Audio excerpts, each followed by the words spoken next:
தம் கிருபை பெரிதல்லோ என் ஜீவனிலும் அதே இம்மட்டும் காத்ததுவே இன்னும் தேவை கிருபை தாருமே இன்னும் தேவை கிருபை தாருமே. கர்த்தரும் இரட்சகருமாகிய இயேசு கிறிஸ்துவின் ஈடு இணையற்ற நாமத்தில் சேனைகளின் கர்த்தர் ஊழியத்தின் மூலம் 9/4/2025 இந்த நாள் உங்களுக்கும் உங்கள் சந்ததிகளுக்கும் சமாதானத்தின் நாளாக அமையப் போகிறது என்று மனதார வாழ்த்துகின்றேன். இன்று நாம் அறியவிருக்கும் கிருபையின் வார்த்தைகள் சங்கீதம் 107:38. அவர்களை ஆசீர்வதிக்கிறார், மிகுதியும் பெருகுகிறார்கள்.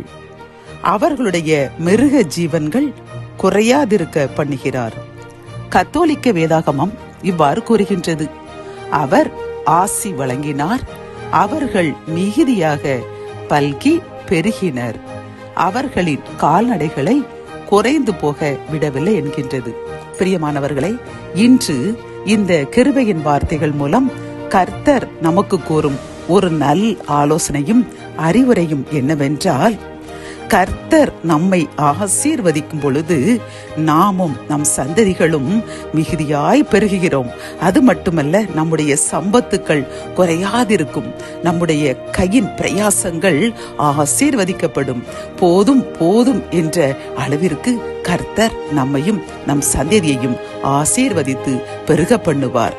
அது மட்டுமல்லாமல், நாம் கால்நடைகளை வைத்திருந்தால் அவைகளையும் பெருகச் செய்து நம்மை பூமியிலுள்ள பல செல்வந்தர்களை விட பலுகவும் பெருகவும் பண்ணி உயர்த்துவேன் என்று வாக்கு கொடுக்கின்றார். பிரியமானவர்களே, ஆனால் ஒன்றே ஒன்று, கர்த்தர் நம்மை ஆசீர்வதிக்கும் பொழுதுதான் இவை நமக்கு கிடைக்கும்.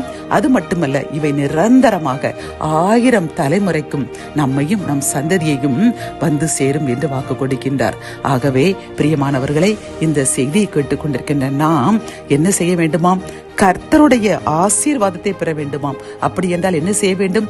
அவருக்கு பிரியமாய் நடக்க வேண்டும். அவருக்கு சொன்ன கற்பனைகளையும் கட்டளைகளையும் கீழ்ப்படிந்து நடக்க வேண்டும். இந்த கிருபையின் நாட்களில் நாம் பாவங்களை அறிக்கையிடுகின்றோம், பரிசுத்தமாய் வாழ முயற்சி செய்கின்றோம், உபவாசம் இருக்கின்றோம், ஆலயத்திற்கு தினமும் செல்கின்றோம். அப்படித்தானே இந்த நம்முடைய கிருபையின் நாட்களில் கர்த்தருடைய ஆசீர்வாதத்தை பெறுவதற்கு இன்னும் என்னென்ன யுத்திகளை கைப்பிடிக்க வேண்டும், கடைபிடிக்க வேண்டும், கை கொள்ள வேண்டும் என்று நாம் யோசித்து கர்த்தருக்கு பிரியமாய் வாழுவோம். அப்பொழுது அவருடைய ஆசீர் என்றும் நிரம்ப நம்மையும் நம் சந்ததியும் வந்து சேரும்.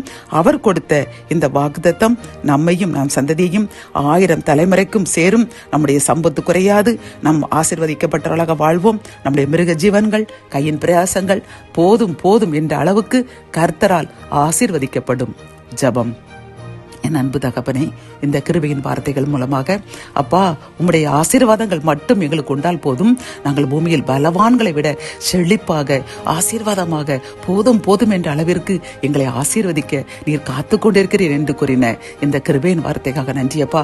என்னுடன் சேர்ந்து இந்த செய்தியை கேட்டுக்கொண்டிருக்கின்ற சகோதரனுக்கும் சகோதரிக்கும் ஜெபிக்கிறோம் அப்பா.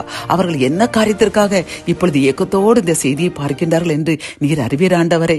அவர்கள் மன விருப்பத்தை நீர் நிறைவேற்றுங்க அப்பா. அப்பா, அவர்களுடைய ஆசீர்வாதத்தை பெருக பண்ணுங்க. அவருடைய சம்பத்து குறையாதிருக்க செய்யுங்க. அவர்களையும் அவர்கள் பிள்ளைகளையும் வர்த்திக்க பண்ணுங்க அப்பா. அவர்கள் எதற்காக இந்த செய்தியை கேட்டுக்கொண்டிருக்கின்றார்களோ அந்த ஆசீர்வாதம் இன்றே அவர்களுக்கு கிடைக்கும்படி செய்யுங்க. மீட்பர் இயேசுவின் மூலம் ஜெபம் கேளும் நல்ல தகப்பனே, ஆமென்.